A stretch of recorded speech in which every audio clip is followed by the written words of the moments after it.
అగ్ని ప్రమాదంలో సర్వం కోల్పోయిన బాధిత కుటుంబాలను అన్ని విధాలా ఆదుకుంటామని అమలాపురం ఎంపీ హరీష్ బాలయోగి భరోసా ఇచ్చారు.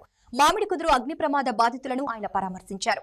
మామిడికుదురు గ్రామంలోని ఆల్ కాస్ట్ కాలనీలో గ్యాస్ సిలిండర్ పేలుడు కారణంగా సుమారు 12 కుటుంబాలు తమ ఇళ్లను కోల్పోయిన విషయం తెలిసినే. ఈ నేపథ్యంలో అమలాపురం ఎంపీ హరీష్ బాలయోగి బాధిత కుటుంబాలను కలిసి పరామర్శించారు. స్థానికంగా తెలుగుదేశం, జనసేన, బీజేపీ నాయకులు వెంటనే స్పందించి బాధితులను ఆదుకున్నారని తెలిపారు. స్థానిక ఎమ్మెల్యేలు గిడ్డి సత్యనారాయణ, దేవర ప్రసాద్లతో చర్చించినట్లు చెప్పారు. ప్రభుత్వం పూర్తి బాధ్యత తీసుకుని బాధిత కుటుంబాలను ఆదుకుంటుందని హామీ ఇచ్చారు. కొన్ని కుటుంబాలకు స్థలాలు కేటాయించినట్లు వెల్లడించారు. అదనపు భూమి లభ్యతపై స్వయంగా పరిశీలించి అవసరమైతే ముఖ్యమంత్రి నారా చంద్రబాబు నాయుడు దృష్టికి తీసుకెళ్లి సమస్య పరిష్కారానికి కృషి చేస్తానన్నారు. ప్రస్తుతం బాధితులకు తాత్కాలికంగా పాఠశాల భవనంలో ఆశ్రయం కల్పిస్తున్నారని తెలిపారు. అనంతరం ఎంపీ హరీష్ బాలయోగి బాధితులకు తాత్కాలికంగా పాఠశాల భవనంలో ఆశ్రయం కల్పిస్తున్నారని తెలిపారు.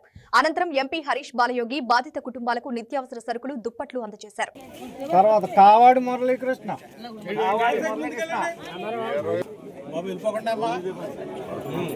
కల్లు గంగరాజు,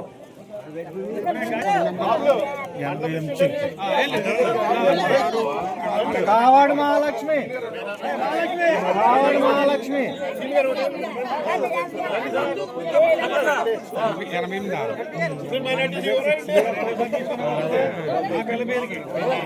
తర్వాత కోత మరియమ్మ, తర్వాత